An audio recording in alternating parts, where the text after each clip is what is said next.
নমস্কার, আমি doctor Rajib Bhattacharya, consultant medical oncologist, Peerless Hospital, Kolkata. অনেক সময় আমাদের কাছে বিভিন্ন পেশেন্টরা রয়েছেন যাদের বহুদিন ধরে ক্যান্সারের ডায়াগনোসিস হয়ে রয়েছে, কিন্তু তারা কখনোই কোনো এমবিবিএস ডাক্তারবাবু অথবা কোনো অনকোলজিস্ট এরকম কারো কাছে যাননি। তারা তার বদলে কোনো তন্ত্রমন্ত্র বা ইত্যাদি বিভিন্ন অবৈজ্ঞানিক রাস্তায় বা অল্টারনেটিভ চিকিৎসা পদ্ধতির দিকে তাদের আর্লি স্টেজ ক্যান্সারের চিকিৎসা করিয়েছেন। কিছুদিন আগে আমি একটি অ্যাডভার্টাইজমেন্ট দেখি, যেখানে একটি অল্টারনেটিভ মেডিসিনের ডাক্তারবাবু বলছেন যে এখানে যদি আর্লি স্টেজ ক্যান্সার হয় তাহলে তার চিকিৎসা করা হয়।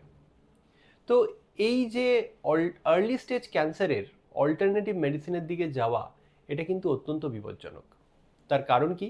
তার কারণ যেই সমস্ত ক্যান্সার প্রাথমিক স্টেজের মধ্যে রয়েছেন, সেই ক্যান্সারগুলিকে কিন্তু আমরা সারিয়ে দেওয়ার চেষ্টা করতে পারি। তার জন্য আমাদের সার্জারি বা অপারেশন, রেডিয়েশন বা কেমোথেরাপি ইত্যাদির প্রয়োজন পড়ে।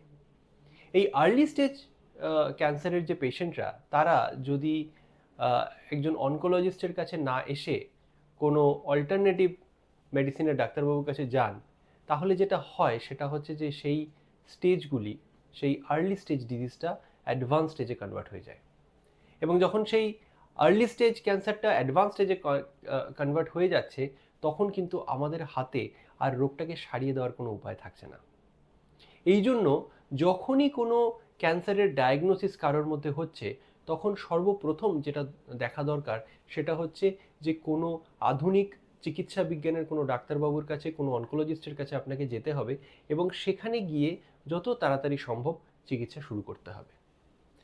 সেই জন্য আমি একটা কথাই বলবো যে ক্যান্সারের বিরুদ্ধে লড়াইয়ে সচেতনতা আমাদের সবথেকে বড় হাতিয়ার।